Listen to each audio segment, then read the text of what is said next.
कणक की वजह तो बिल्कुल हर शहर से क्राइसिस आ गए ने। ट्रैक्टर मार्केट में आना जाहिर है तो प्योरली ਜ਼ਿਮੀਦਾਰ ਨਾਲ ਕਨੈਕਟਡ ਹੈਗੀ ਹੈ। ਜੇਕਰ ਤੁਸੀਂ ਸ਼ਹਿਰਾਂ ਦੇ ਵਿੱਚ ਜਾਓ ਤਾਂ ਸ਼ਹਿਰਾਂ ਦੇ ਵਿੱਚ ਸਾਰੇ ਬਾਜ਼ਾਰ ਸੰਸਾਨ ਪਏ ਨੇ ਜੀ, ਕਿਉਂਕਿ ਕਣਕ ਦੇ ਪੈਸੇ ਆਉਂਦੇ ਸੀ, ਲੋਕੀ ਕੋਈ ਬਰਤਨ ਲੈਂਦਾ ਸੀ, ਕੋਈ ਕੱਪੜੇ ਲੈਂਦਾ ਸੀ ਆਪਣੀ ਜ਼ਰੂਰੀਅਤ ਤੇ ਜ਼ਿੰਦਗੀ। ਜ਼ਾਹਿਰ ਹੈ ਗੌਰਮੈਂਟ ਦੇ ਉੱਤੇ ਵੀ ਕ੍ਰਾਈਸਿਸ ਹੈਗੇ ਨੇ। IMF ਦੀਆਂ ਜੋ ਸ਼ਰਾਇਤ ਹੈਗੀਆਂ ਉਹਨਾਂ ਨੂੰ ਉਹ ਪੂਰੀਆਂ ਕਰਨੀਆਂ ਪੈਣੀਆਂ ਨੇ। ਉਹਨਾਂ ਨੂੰ ਸਾਡੇ ਨਾਲ ਤਾਂ ਨਹੀਂ ਹੈਗਾ ਕਿ ਮਰਦਾ ਇਸ ਚੀਜ਼ ਦਾ।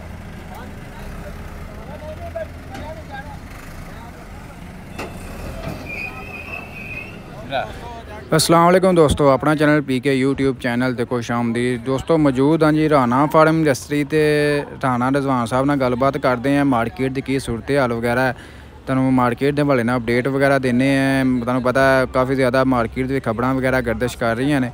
बाकी मजीद गलबात करांगे राणा साहब नाल के की सूरत हाल वगैरह। बाकी ट्रैक्टर वगैरह लोडिंग वगैरह हो रही है। मार्केट भाई बहुत अजकल हालात खराब ने जी। राणा साहब बहुत शुक्रिया तुसीं टाइम दिता जी। राणा साहब की सूरत हाल है मार्केट दे विच? रेट वधणगे ट्रैक्टरां दे ਜਾਂ ਘਟਣਗੇ ਜਾਂ ਕੀ ਬਣੇਗਾ? रेट भावें वधण ते भावें घटण। हाँ जी, अगर ਜ਼ਿਮੀਦਾਰ ਦੀ ਵਿਲ ਪਾਵਰ ਹੈਗੀ ਹੈ ਨਾ ਤੇ ਉਹਨੇ ਟਰੈਕਟਰ ਲੈਣਾ ਹੀ ਲੈਣਾ ਜੀ। ਰੇਟ ਭਾਵੇਂ ਜਿੰਨਾ ਮਰਜ਼ੀ ਵੱਧ ਜਾਏ ਜਾਂ ਘਟ ਜਾਏ, ਸਹੀ। ਤੇ ਜੇ ਉਹਦੇ ਕੋਲ ਪੈਸੇ ਹੀ ਨਹੀਂ ਹੈਗੇ ਤਾਂ ਉਹਨੇ ਟਰੈਕਟਰ ਕਿੱਥੋਂ ਲੈਣਾ? ਰਾਣਾ ਸਾਹਿਬ ਕਣਕਾਂ ਦੇ ਹਾਲਾਤ ਤੇ ਬੜੇ ਬੁਰੇ ਗਏ ਨੇ। ਕਣਕ ਦੀ ਵਜ੍ਹਾ ਤੋਂ ਬਿਲਕੁਲ ਹਰ ਸ਼ਹਿਰ ਤੇ ਕ੍ਰਾਈਸਿਸ ਆ ਗਏ ਨੇ। ਟਰੈਕਟਰ ਮਾਰਕੀਟ ਨੂੰ ਤੇ ਆਉਣਾ ਜ਼ਾਹਿਰ ਹੈ ਤੇ ਪਿਓਰਲੀ ਜ਼ਿਮੀਦਾਰ ਨਾਲ ਕਨੈਕਟਡ ਹੈਗੀ ਹੈ। ਜੇਕਰ ਤੁਸੀਂ ਸ਼ਹਿਰਾਂ ਦੇ ਵਿੱਚ ਜਾਓ ਤਾਂ ਸ਼ਹਿਰਾਂ ਦੇ ਵਿੱਚ ਸਾਰੇ ਬਾਜ਼ਾਰ ਸੰਸਾਨ ਪਏ ਨੇ ਜੀ, ਕਿਉਂਕਿ ਕਣਕ ਦੇ ਪੈਸੇ ਆਉਂਦੇ ਸੀ, ਲੋਕੀ ਕੋਈ ਬਰਤਨ ਲੈਂਦਾ ਸੀ, ਕੋਈ ਕੱਪੜੇ ਲੈਂਦਾ ਸੀ, ਆਪਣੀ ਜ਼ਰੂਰੀਅਤ ਤੇ ਜ਼ਿੰਦਗੀ ਪੂਰੀ ਕਰਦੇ ਜੀ ਜੀ।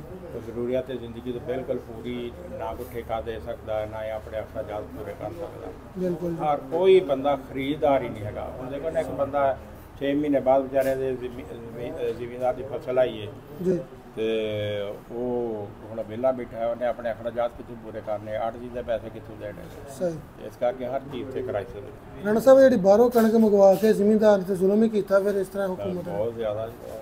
ਅੱਛਾ ਰਾਣਾ ਸਾਹਿਬ, ਇੱਕ ਹੋਰ ਵੀ ਅਪਡੇਟ ਜਿਹੜੀ ਕੰਪਨੀ ਤਰਫੋਂ ਆਈ ਹੈ ਕਿ ਟੈਕਸ ਵਗੈਰਾ ਲੱਗਣ ਦੇ ਇਮਕਾਨਾਤ ਹੈਗੇ ਨੇ, ਉਹਦੇ ਕੀ ਯਾਨੀ ਕਿ ਜ਼ਾਹਿਰ ਹੈ ਗੌਰਮੈਂਟ ਦੇ ਉੱਤੇ ਵੀ ਕ੍ਰਾਈਸਿਸ ਹੈਗੇ ਨੇ। IMF ਦੀਆਂ ਜੋ ਸ਼ਰਾਇਤ ਹੈਗੀਆਂ ਉਹਨਾਂ ਨੂੰ ਉਹ ਪੂਰੀਆਂ ਕਰਨੀਆਂ ਪੈਣੀਆਂ ਨੇ। ਉਹਨਾਂ ਨੂੰ ਸਾਡੇ ਨਾਲ ਤਾਂ ਨਹੀਂ ਹੈਗਾ ਕਿ ਮਰਦਾ ਤੇ ਜੀਂਦਾ ਜੀ ਜੀ। ਜੋ ਉਹਨਾਂ ਨੇ ਅੱਗੋਂ ਲੋਨ ਲੈਣ ਵਾਸਤੇ ਜੋ IMF ਕਹੇਗੀ ਉਹ ਸਾਰੀਆਂ ਜਿਹੜੀਆਂ ਉਹਨਾਂ ਨੇ ਅੱਗੇ ਜ਼ਿਮੀਦਾਰਾਂ ਨੂੰ ਰਿਲੀਫ ਦਿੱਤਾ ਹੋਇਆ, ਜਿਹੜੀਆਂ ਚੀਜ਼ਾਂ ਤੇ ਉਹਦੇ ਉੱਤੇ ਜਨਰਲ ਸੇਲ ਟੈਕਸ ਲਾ ਦੇਣਾ। ਸਹੀ ਹੋ ਗਿਆ ਜੀ। ਤੇ ਯਾਨੀ ਕਿ ਟਰੈਕਟਰ ਜਿਹੜੇ ਸਸਤੇ ਹੋਣ ਦੇ ਇਮਕਾਨ ਕੋਈ ਨਹੀਂ ਹੈਗੇ ਮਾਰਕੀਟ ਦੇ ਵਿੱਚ। ਇਹ ਵੀ ਗੱਲ ਚੱਲਦੀ ਪਈ ਨਾ ਵੀ ਲੋਕ ਇੰਤਜ਼ਾਰ ਸਸਤੇ ਕਿੱਥੋਂ ਹੋਣੇ ਨੇ? ਹਰ ਚੀਜ਼ ਦੀ ਮਹਿੰਗਾਈ ਦੀ ਤਾਂ ਖੀਰ ਹੋਈ ਪਈ ਹੈ ਜੀ ਜੀ। ਕਿਉਂਕਿ ਕਾਰਾਂ ਥੋੜ੍ਹੀਆਂ ਸਸਤੀਆਂ ਹੋਈਆਂ ਨੇ, ਇਸ ਕਰਕੇ ਲੋਕਾਂ ਦੇ ਕਾਰਾਂ ਦਾ ਹੋਰ ਹਿਸਾਬ ਹੈ। ਟਰੈਕਟਰਾਂ ਦਾ ਜਿਹੜਾ ਨਾ ਜੀ, ਇਹਨਾਂ ਦੇ ਅੱਗੇ ਵਿਚਾਰੇ ਬੜੀ ਮੁਸ਼ਕਿਲ ਨਾਲ ਸਰਵਾਈਵ ਕਰਦੇ ਪਏ ਨੇ ਕੰਪਨੀ। ਠੀਕ ਹੋ ਗਿਆ ਜੀ। ਤੇ ਬਾਕੀ ਰਾਣਾ ਸਾਹਿਬ ਰੇਟ ਦੱਸ ਦਿਓ ਟਰੈਕਟਰਾਂ ਦੇ ਜਿਹੜੇ ਹੁਣ ਮਾਰਕੀਟ ਚੱਲਦੇ ਜਿਹੜੇ ਨਾ ਕੰਪਨੀ ਰੇਟ ਜਿਹੜਾ ਕਿ ਥੋੜਾ ਡੀਲੈਕਸ ਆਉਣ ਤੇ ਵਿਕਦਾ ਸੀ, ਸਹੀ, ਉਹ ਵੀ ਹੁਣ ਮਤਲਬ ਆਉਣ ਤੋਂ ਵੀ ਥੱਲੇ ਆਉਣ ਤੇ ਵਿਕਦਾ ਜਾਂ ਥੋੜਾ ਜਿਹਾ ਥੱਲੇ ਵਿਕਦਾ ਪਿਆ। ਸਹੀ, ਯਾਨੀ ਕਿ 37-60 ਦਾ 37.5 ਹਾਂ ਇਹਦੇ ਕਰੀਬ। ਠੀਕ ਹੋ ਗਿਆ। ਤੇ ਵੈਸੇ ਜਿਹੜਾ 85 ਉਹ ਕਿੰਨੇ ਦਾ? ਉਹ 15,000 ਅਸਰ ਰੇਟ ਤੋਂ ਥੱਲੇ ਵਿਕਦਾ ਪਿਆ, ਯਾਨੀ 34.5 ਲੱਖ ਦਾ। 34.5 ਦਾ 260 ਜਿਹੜਾ ਉਹ ਤਕਰੀਬਨ 90,000 ਦਾ, 90 ਦਾ। ਸਹੀ। 240 ਜਿਹੜਾ ਉਹ ਲੈਂਦਾ ਹੀ ਕੋਈ ਸਹੀ ਟਰੈਕਟਰ ਦੀ ਹੈ ਕੋਈ ਕਾਦੁਕਾ। ਅਗਰ ਕੋਈ ਕਸਟਮਰ ਆਉਂਦਾ ਤਾਂ ਵੱਡੇ ਟਰੈਕਟਰ ਦੇ ਸਹੀ 235 ਜਾਂ ਦੂਸਰਾ ਜਿਹੜਾ ਮਾਡਲ ਹੈ 235 ਤੇ ਵਿਕਣਾ ਹੀ ਨਹੀਂ ਹੈ। ਸਹੀ। ਰਾਣਾ ਸਾਹਿਬ ਜਿਹੜਾ 260 ਦੇ ਚ ਡੀਲੈਕਸ ਜਾਂ ਸਪੈਸ਼ਲ ਕਿਹੜਾ ਜ਼ਿਆਦਾ ਸੇਲ ਹੁੰਦਾ? ਜ਼ਿਆਦਾ ਤੇ 260 ਹੀ ਸੇਲ ਹੁੰਦਾ, ਕਿਉਂਕਿ ਵਿਲ ਪਾਵਰ ਨਹੀਂ ਹੈਗੀ। 260 ਡੀਲੈਕਸ ਬਹੁਤ ਅੱਛਾ ਟਰੈਕਟਰ ਬਣਾਇਆ ਉਹਨਾਂ ਨੇ ਜੀ ਜੀ। ਸੇਲ ਹੋਏਗਾ ਲੇਕਿਨ ਪੈਸੇ ਆਉਣਗੇ। ਸਹੀ ਹੋ ਗਿਆ ਜੀ। ਯਾਨੀ ਓਵਰਆਲ ਮਾਰਕੀਟ ਦੇ ਵਿੱਚ ਖਾਲੀ ਬਹੁਤ ਘੱਟ। ਠੀਕ ਹੋ ਗਿਆ। ਯਾਨੀ ਕਿ ਇਹ ਦੱਸੋ ਜੀ 385 ਸਾਦਾ ਜ਼ਿਆਦਾ ਸੇਲ ਹੋ ਰਿਹਾ ਕਿ ਡਿਲਕਸ ਜ਼ਿਆਦਾ ਸੇਲ ਹੋ ਰਿਹਾ?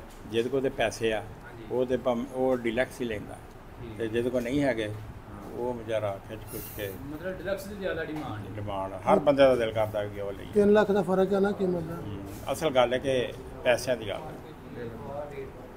ਹਾਂਜੀ, ਜਿਹੜੀ ਅਫਵਾਹ ਚੱਲਦੀ ਪਈ ਰੇਟ ਘਟਣ ਦੀ ਆ? ਨਹੀਂ ਘਟਣ ਦਾ ਐਵੇਂ ਬਾਹਰੋਂ ਲੋਕੀ ਜਿਹੜੇ ਨਾ ਪਿੰਡਾਂ ਦੇ ਜਾਂ ਹੁਣੇ ਆ ਸਾਡੇ ਕੋਲ ਹੀ ਤੇ ਬੰਦਾ ਬੈਠਾ ਜੀ, ਆਹ ਬੈਠਾ ਹਾਂਜੀ, ਤੇ ਇਹਨੂੰ ਵਿਚਾਰੇ ਨੂੰ ਨਾ ਕਿਸੇ ਨੇ ਕਹਿਤਾ ਜੀ ਉਹ ਕੀਮਤ ਘਟ ਰਹੀ ਹੈ। ਸਹੀ। ਤੇ ਨਵਾਂ ਟਰੈਕਟਰ ਲਿਆ ਤੇ 2 ਲੱਖ ਰੁਪਈਆ ਜਿਹੜਾ ਟਰੈਕਟਰ ਘਾਟੇ ਦੇ ਵੇਚਦਾ। ਮੈਂ ਕਿਹਾ ਸ਼ਰੀਫ ਆਦਮੀ ਤੂੰ ਸਾਨੂੰ ਦੇ ਜਾਂਦਾ। ਹਾਂਜੀ, ਤੈਨੂੰ ਕੋਈ ਸਵਾਲ? ਬਸ ਇਹੀ ਗੱਲ ਹੈ ਨਾ ਕਿ ਜ਼ਿਮੀਂਦਾਰਾਂ ਨੇ ਲੁੱਟਣਾ ਹਰ ਪਾਸੇ, ਜ਼ਿਮੀਂਦਾਰਾਂ ਨੂੰ ਹਰ ਪਾਸੇ ਲੁੱਟ ਦੇਣ। ਉਹਦਾ ਸਾਈਂ ਲੋਕ ਜਿਹਾ ਬੰਦਾ ਸੀ। ਸਹੀ ਹੋ ਗਿਆ। ਉਹਨੂੰ ਕਹਿੰਦਾ ਕੀਮਤ 5 ਲੱਖ ਘੱਟ ਚੱਲੀ ਹੈ, ਉਹਨੇ ਡਰਦੇ ਨੇ ਵੇਚ। ਸਹੀ ਹੋ ਗਿਆ, ਯਾਨੀ ਕੋਈ ਐਵੇਂ ਬਸ ਅਫਵਾਹਾਂ ਹੀ ਨੇ ਇਹ ਚੀਜ਼ਾਂ। ਨਹੀਂ ਤੇ ਰਾਣਾ ਸਾਹਿਬ ਇਹ ਜਿਹੜਾ ਉਹਨਾਂ ਨੇ ਕਿਹਾ ਜੀ ਬਿਆਨੀ ਹਲਫੀ ਜਮ੍ਹਾਂ ਕਰਾਓ ਜੀ, ਉਹ ਤੇ ਇਸ ਕਰਕੇ ਨਾ ਵੀ ਕੰਪਨੀ ਜਿਹੜੀ ਨਾ ਆਪਣੀ ਸੇਫ ਸਾਈਡ ਰੱਖਦੀ ਹੈ ਕਿ ਅਗਰ ਤੁਸੀਂ ਇੱਕ ਟਰੈਕਟਰ ਬੁੱਕ ਕਰਾਉਂਦੇ ਤਾਂ ਕੱਲ ਨੂੰ ਤੁਸੀਂ ਕਹਿੰਦੇ 3 ਲੱਖ ਰੁਪਈਆ ਦਾ ਜਨਰਲ ਸੇਲ ਟੈਕਸ ਦਿਓ, ਮੈਂ ਕਹਿੰਦੇ ਆ ਬੁਕਿੰਗ ਪਹਿਲਾਂ ਦੀ ਕਰਾਈ ਆ, ਤਾਂ ਉਹ ਫਿਰ ਕੰਪਨੀ ਆਪਣੀ ਸੇਫ ਸਾਈਡ ਵਾਸਤੇ ਉਹ ਬਿਆਨ ਹਲਫੀ ਲੈਂਦੀ ਹੈ ਤੇ ਅਗਰ ਕੱਲ ਨੂੰ ਕੋਈ ਉਹਦੀ ਕੀਮਤ ਦਾ ਕੋਈ ਮਸਲਾ ਬਣ ਗਿਆ ਤਾਂ ਤੁਹਾਨੂੰ ਬੈਲੈਂਸ ਪੇਮੈਂਟ ਦੇਣੀ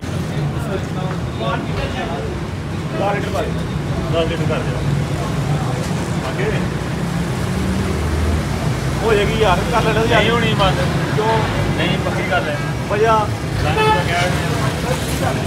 ਬੰਦ ਕरेंगे ਜੇ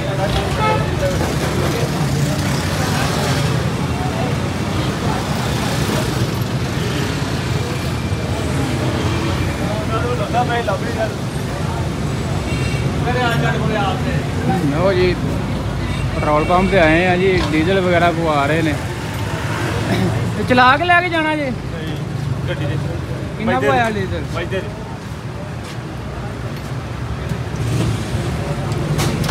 ਚਲੋ ਜੀ ਭਾਈ ਰਿਆਜ਼ ਕੋ ਜਾ ਰਹੇ ਨੇ, ਉੱਥੇ ਚੱਕ ਲਵਾਉਂਦੇ ਨੇ।